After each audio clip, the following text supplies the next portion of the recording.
বন্ধুরা দেখো, আজকে একটা নিরামিষ রেসিপি তোমাদের সাথে শেয়ার করছি। এখানে কিন্তু উপকরণগুলো সবই রয়েছে, উপকরণগুলো একবার দেখে নাও। বন্ধুরা, আমরা এখানে আমুলের পনির নিয়েছিলাম, যেটাকে লাল লাল করে ভেজে নিতে হবে। তারপরে আলুটাকে ডুমো ডুমো করে কেটে ওটাকেও লাল লাল করে ভেজে তুলে নিতে হবে।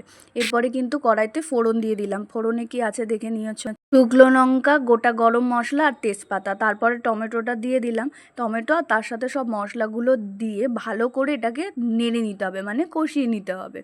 কষিয়ে নেওয়ার পরে এরপরে দিয়ে দেবো, দেখো মানে যে পেস্টটা রাখা ছিল কাজু বা তোমার হলো পোস্তে, সেই পেস্টটাও দিয়ে নিতে হবে। দিয়ে দেওয়ার পরে এখন আমি দিয়ে দিলাম আদা বাটা। তারপরে আলুটা দিয়ে সব মশলা দিয়ে ভালো করে কষিয়ে এরপরে জল ঢেলে দিলাম।